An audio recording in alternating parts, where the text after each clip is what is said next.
Okay, dumako naman tayo dito. Naglabas na ng trailer si Daryl the Great. Update lang natin to ha. Ito na po ang trailer ni Daryl the Great, ang direktor na kinasuhan ni Bossing Vic. Ako po si Pepsi. Lahat po gagawin ko. Kailangan ko lang po talaga ng panggasto. Hindi mo sila kilala! Oh, pwede naman pala mag-trailer ng ganito eh. So, malinaw na paninira ang ginawa ni Daryl Yap. Pwede naman pala mag-trailer ka ng ganito eh.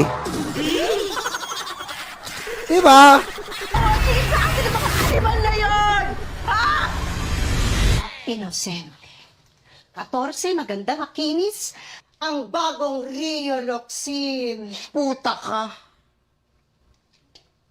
Malayo. Rioloxin eh, no? Kasi yun talaga ang ano ni Ray De La Cruz eh. Yun ang sumikat, si Rioloxin. Isa sa pinaka sumikat na hawak ni Ray De La Cruz. Kaya nga yun nandito. Kaya maaari mo ka. Ano nangyari? Kung parang mapanggap ko sa kanila, parang baliwala sa Ito yata yung kapatid. Ito yung kapatid ha. May pasabog si Daryl, may pakapatid pa ha. Hindi, mga demonyo mo. Hindi natutulog ang Diyos! Sila ang propeta! Juan! Hindi ka anak ng Diyos! Pag pumayag ka, tatanggalin nila ang lahat sa'yo. We are telling the truth! Pwede naman pala ikaw pwede ka naman pala mag-teaser ng ganito eh. Pero yung di Big Soto, ni-rape ka ba ni Big Soto? Oo! Oh, sang ama oh. Basta magbabayad sila. The whole truth! Ako masusunod dali na ako. And nothing but the truth! So help me God! Mon Confiado. It's a crazy world. A crazy... February 5 in cinemas nationwide. Ewan ko lang kung mapapalabas to nationwide ah. Ewan ko lang kung mapapalabas to nationwide. Di natin alam. Kasi alam naman natin na maraming salamat Sir Alex uli. Kasi alam naman natin ang MTRCB ay si Ma'am Lala Soto, anak ni Tito Sen. Ano naman konsintihin yung ganitong pelikula, pansira, paninira sa kapwa-tao. So, kita-kita nyo po at rinig na rinig nyo yung bago niyang teaser. Kumbaga, natuto na. Wala na yung Big Soto. Dapat nilagay mo. Di ba? Dapat nilagay mo pa rin dito. Di ba? Yun lang eh. Kung talagang matapang ka talaga, Daryl, ilagay mo. Ni-rape ka ba ng Big Soto? Lagay mo uli. Oh. Ilagay mo. Itanggam mo eh. Kaya atras-atras ka. Yan kasi mahirap eh. Nagtatapang-tapangan eh. Wala naman. Di naman kaya. Oh. Piling alaman lahat eh. Oh. At nilagay mo. Ni-rape uli ni Big Soto. Oh.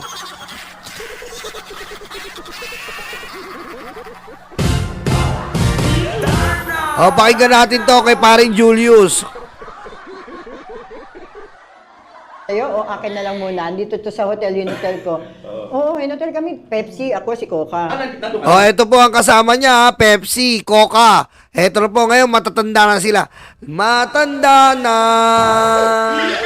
Ngunit alam nila nangyari noon kay Miss Pepsi Paloma.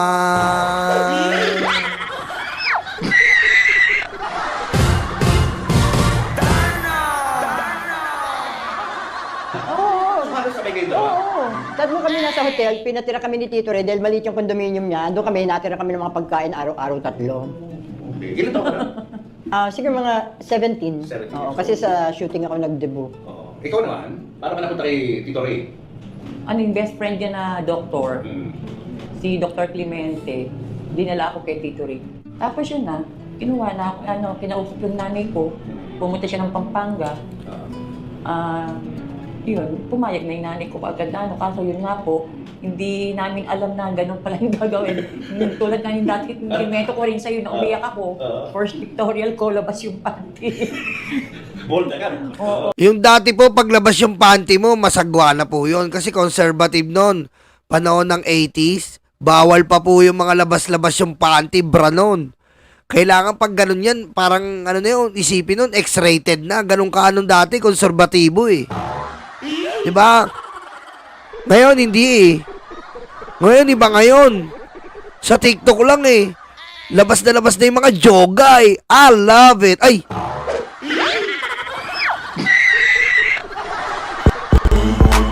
Shiminate light, shiminate light. Mali. Direct, cut. So, iyak ako na iyak. Ano akala mo nun? Ano akala mo magiging, role mo? Akala ko yung mga tulad ng mga Snoopy, sir. Hindi yung mga ganun yung araw, di ba? Masyado Parang ka rin, mga Sharon, di ba? Oo, dito, excited ka Kasi ba? yung napapalot ko ng araw eh, di ba? Maricel Soriano.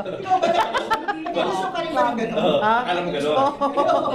Kahit nanay ko nga eh, alam naman. So, nung una, excited ka, magiging ka parang legal baby, dating mo, no? Pero nangyari, ito pinagkikita ka na. Yun, panty lang, tapos yun nga, binuhol yung yung polo, iyak ako ng iyak. Yun yung nasa magazine, yung Opo, cover, yun sumikat yung na. unang-una kong Yung pala yun. first Victoria. Oo, kasi Kaya itsura mo nun, awkward eh, no? Dati pag nakapanty ka, 80s, putek, iba na yun. Kasi dati yung suot ng 80s, talagang paldang mahaba, nakasaya ka hanggang dito.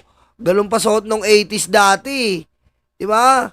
Kung kadalasan nakakamisa di chino pa yung mga kalalakihan pag aalis yan. Ngayon, wala na. parang, ang Ang tugas. galing pala eh. Tatawa ko. Grabe. Ganun siya kamukha ni Snooki noon. Oo, pwede ka sana. Oo. Magiging regal baby. Regal baby. Sama naman siya. Kaya alam ko, mga ganun yung role ko talaga kasi Oo. Kaya kasi nga. smooth, tumistis ako. Legal baby ka naman, Naked Island. Legal Yun lang. baby. Kasi One time Regal baby.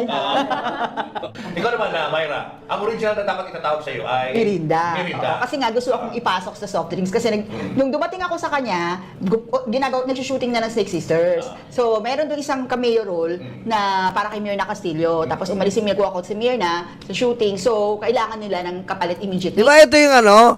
TP team, di ba ito noon? Sila yon. TP team. Ayan yun, di ba?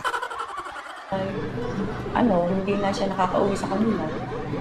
Hindi Ito na, kukwento nyo na yung tukol kay Pepsi. Ayan na. I-close. Ate Sarsi yan, kami talaga ni Pepsi ang flow. Hindi siya talaga kasi, hindi. Actually, si Pepsi yung pinakang ate, pero hindi mo matawag ng ate. Ganda rin kasi ni Pepsi, no? Kasi, parang hindi bagay tawag ng ate. O, para kayo i-close. So, yun nga po, yung sa yung magsama kami ni Sarsi noon sa Royal Hotel. Kaming una na naging close, tatlo. Then, naging super close lang kami nung magsama na kaming dalawa lang. Sa hotel. Hindi, bahay. Bahay. Oh, yan. Ng dalawa. Eh, malinaw po ha, magkasama siya sa bahay ni Coca. Kumbaga, malimit po yung magkasama sa pamilya, yung pinapalabas po ngayon na, alam nyo, kahit magsalita, sorry po nanay kahit magsalita po yung nanay, hindi po madalas kasama ni Pepsi yan. Ang madalas kasama nun, si Coca. Kasi nga po, si Ray De La Cruz, maigpit na manager po. Ang gusto niya, siya ay nakamando sa kanyang mga alaga. Ngayon, kung uuwi pa, hindi pa ganun ka-high-tech noon, ang communication, mahirap. Wala pang ang telepono noon eh. Ang telepono noon, pang sa mayaman lang. So, mahirap makontak si Pepsi. Pupuntahan mo pa yan bago mag-shooting, susunduin pa. Ngayon, ginawa daw ni Coca, sila ay binahay na para kung may shooting, may mga shows,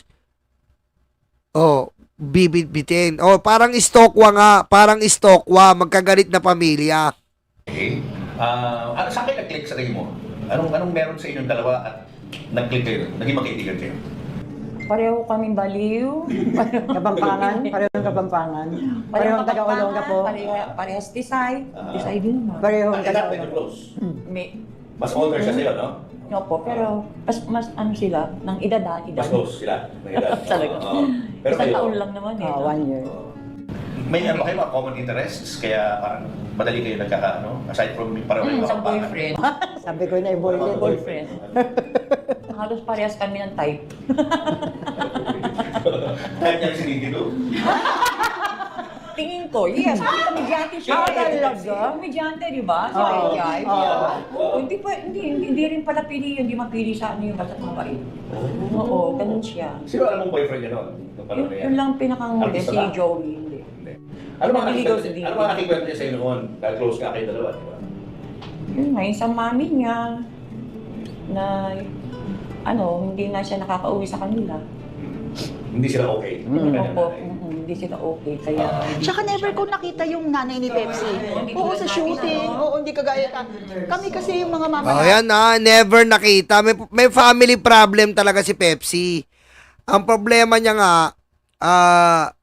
yung nanay niya, gipit na gipit sa pera.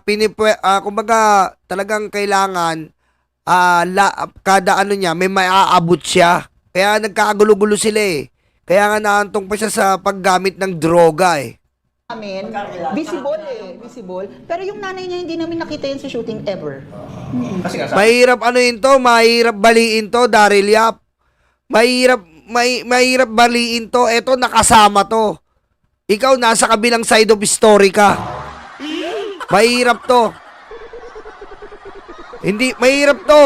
Pero mo hawak ni Julius Babaw, 3 kasama ni Pepsi ng ilang taon. Ikaw kasama mo yung parents. Bihira lang makasama ng ni Pepsi. Umaga mas may alam to. Mahirap to. Pangit ng movie mo. Hindi good terms. So, tsaka ayaw mo nga nung umuwi, Ayaw niya umuwi sa O yan na, hindi good terms. Hindi good terms. Ayaw ni Pepsi umuwi kasi nga, puro pera ang usapan pag uuwi siya. yung Pasko lang Alam natin lahat yun. Ayaw niya talaga umuwi. Kaya huwag sabihin na na alam nung ina. maraming hindi alam yung ina. Maraming hindi. Mas marami pa kaming alam. Ayan, malinaw maraming hindi alam ang ina. Mas marami kaming alam. Boom! Maraming alam yung nanay. Wala Kasi ka- nanay siya. So hindi kayo sold doon. Kasi never naging visible yung presence ng nanay niya during the shooting, during the promotion of the movie. Wala, hindi mo talaga mararamdaman. At ayaw niya umuwi talaga ng Olonga po. tsaka ayaw talaga ni Pepsi. From Pep, Was she vocal about yung Yes. yung problem niya with the nanay? Ano daw ang problema sa nanay niya? Okay, huwag natin pag-usapan kasi hindi sila okay. Yun ang sinasabi niya. Basta may issue sila ng ina. Opo, ganun na lang. Oo. Ano ba siya? Masaya ba siya sa buhay niya? Nung panahon na magkasama kayo? Hindi. Sa akin, Nagkaroon siya ng hindi. depression. No. Oo, yun. Ongoing Nagka-depression. naman yun, di ba? Oo, pero yung time kasi na yon nung before the suicide, syempre matumal na yung career, 'di ba?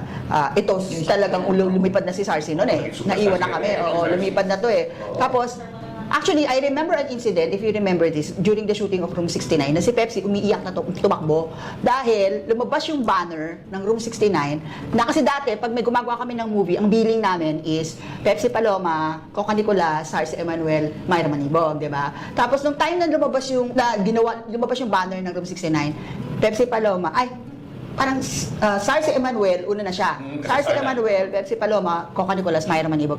Na-hurt si Pepsi. Kasi siya, unang-una siya yung unang soft drinks. Pangalawa, siya yung senior sa amin lahat. Tapos, syempre, yung billing na yan, Big deal yan eh. big deal yan nung araw eh, di ba?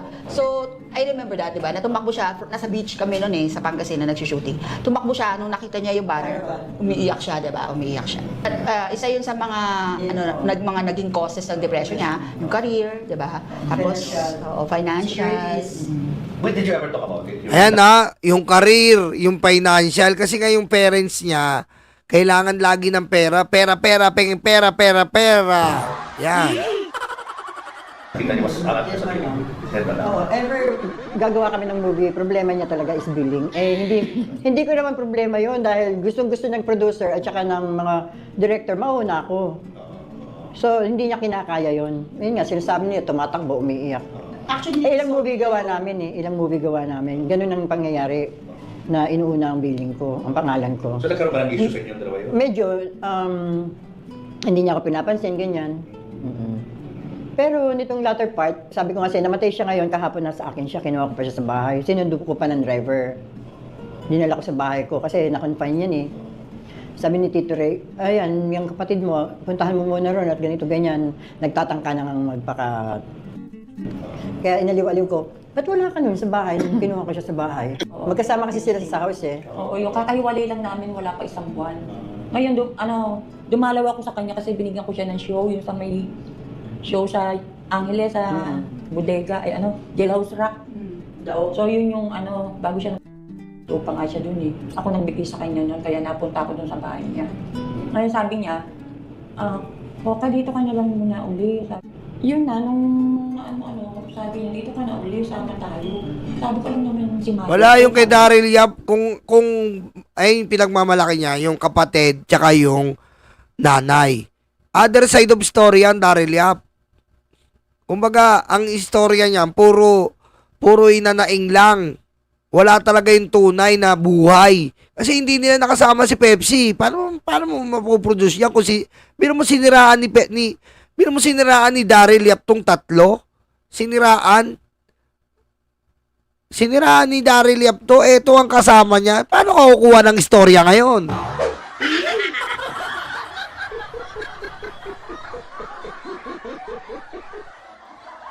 Oh, Ilocano Muslim na nawala nga yun eh. Na-download ko yun eh. Natatawa nga daw si Ellie Buendia doon sa Espolarium na pinalaki.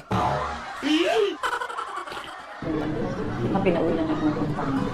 Tapos yun nung kuwan sabi niya, bahala ka. Sabi niya, ayaw mo ako samahan na. Pero ang kasama niya doon, si Joey, silang dalawa. Up and down yun, di ba yung bahay niya? Pero ang lungkot, walang kagamit-gamit. Koga, may nakikita ba si Pepsi sa'yo tungkol doon sa mga insecurities niya? Katulad ng binanggit ni... Yun nga, sorry kay mama niya, yung talaga number one na. Yung number one. Sa akin, mama Yung sa biling-biling na kapag Hindi niya nakakasama. Yung sa biling, yung nakuha si Ay, wala. Yun ang hindi ko alam. Kasi hindi ko alam yung mga biling-biling na yun eh. Wala siyang paalam. Wala siya sa room 69. Tsaka wala siya care doon. Hindi, ako dapat kaso, hindi ako nakasali kasi may mga Sige, talaga natin si Pepsi mamaya. Pero punta muna tayo dun sa... Ayan malinaw po yan narinig nyo po, hindi na natin naanoin to. Kumbaga, sila po talaga ang nakakaalam ng buhay ni Pepsi. Kasi nga po, sila magkakasama ng ilang taon, binahay sila ni Ray De La Cruz. So kung hanggang sa namatay si Pepsi, pinasundo pa raw ni Sarsi, Manuel. Sila talaga kasama hanggang sa kamatayan. So paano mo ma-elaborate yan kung sisiraan mo tong mga kasama? Anong klaseng movie yan? Diba? Dito naman tayo kay Ellie Buendia. Ellie Buendia naman tayo. Oh yeah, definitely. I had something to keep me, busy. I actually studied, guitar very seriously during the pandemic. I started studying how to read, notes, and then I had an online tutor. Oh wow, nice stuff like that. Okay, man. So I just want to go through some of these songs, and as your very good friend, I have never asked you these personally, so I'm only asking him while we're in a podcast. So it's a treat for our listeners because they are huge fans of yours. Spolarium. Controversial. What about Spolarium? So Controversial. Spolarium is one of those cases where really the myth has sort of taken over the facts. Okay. And I kind of like it. Kind of like the myth because the actual meaning of the song is also just really mundane. It's just about alam niyo yung Goldschlager. Goldschlager, The the drink. The drink. Yeah. So we were drinking that and gintong alak. Oh. That's what it meant. It's all about getting pissed drunk. That's what it's about. So tumigil na ba ang pag-ikot ng mundo? Wali. Wali. Okay, sorry. I'm so sorry. No, I have a, meron akong, go. it's not from Sticker Happy. See? It's not. It's circles. Saan siya? No, it is Sticker Happy. Sorry. Mas marunong pa. Kinorek ka talaga. Marunong pa kayo. Okay. Okay. Yeah, but it's one of those songs that I'm really proud of, and you know I'm proud of it if I Still play. sing it live Yeah. all the time. That's nice to know. I can ask one question, one burning question. Because I heard that Enteng and Joey are actually like other people. Ayan ito na, Enteng and Joey. Ito na, Daryl Yap. Listen. They are other people. Yeah. They were our roadies. Yeah, so that's what I heard. Okay, so now you confirm that they were your Yeah. roadies. Kaya nga yung first time ko nabasa yun, that urban legend. Sabi ko, wow, okay ito ah. Parang God. there really is sometimes yung mga coincidences like that. You have no power over that. Next. This is another. O, kita mo ha, roommates, Enteng and Joey. Tapos yung gintong alak, inexplain na rin. One of those songs that usually, we would be, grabe to. Minsan. And we talked about this and you... Yun lang ha. Ayan ha, ayan po ha. Ayan ha, natuto na naman kayo ha. Kaya ikaw, Daryl Yap, ayusin mo yung trabaho mo. Ang trabaho ng direktor, magkaroon ng art. Bigyan mo ng art ang pelikula. Hindi yung fart. Ano yung fart? Utot!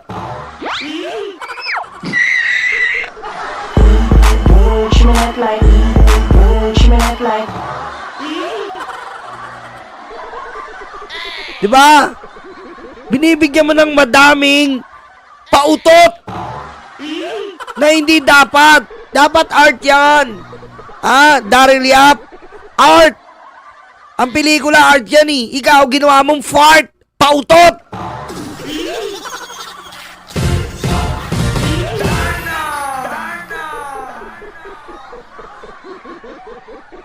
Diba? Nirep niyo ako ni Big Soto!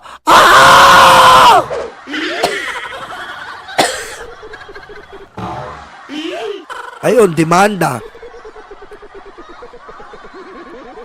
Demanda nga abutin mo. Nirape ka pa ni Big Soto eh. Diba? Ang dami-dami. Kita mo yung teaser niya ngayon. Pwede naman pala ganun teaser. Kaso para mapag-usapan, magdadamay ka ng isang sikat na artista at kilalang tao na yun na nga ay si Big Soto. Dahil siyempre nga naman, kakagatin mo talaga pag dinikit mo si Big Soto. Nirape ka ba ni Big Soto?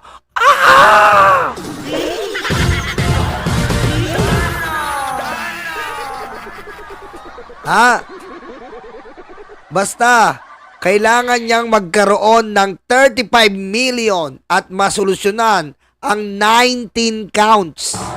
19!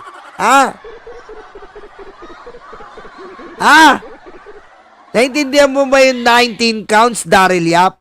Naintindihan mo na yon.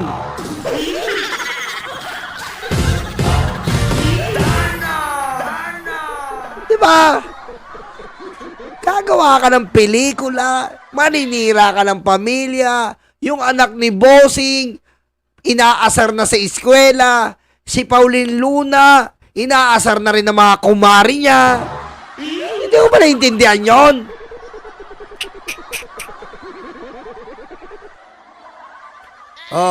Ayan na, with Ellie Buendia yan. With Ellie Buendia. Kumpleto.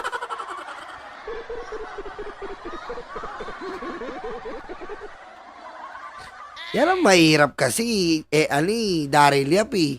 Yan ang mahirap sa'yo eh. Naninira ka ng tao. Ganyan talaga yung style mo eh. Gusto mo munang pag-usapan para kumita ka eh. No, ibahin mo, hindi lahat ganon.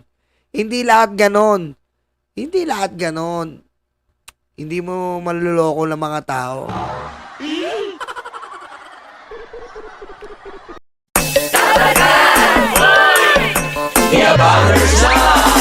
Handa na ba kayo mga Dabarkads?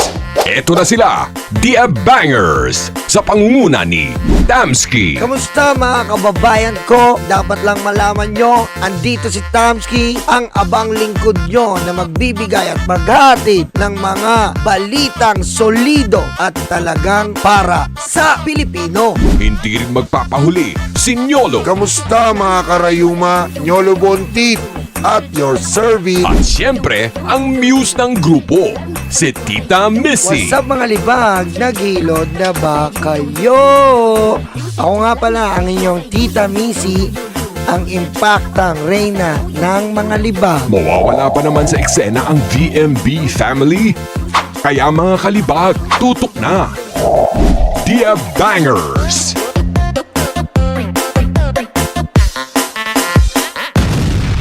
Kabahan na kayo.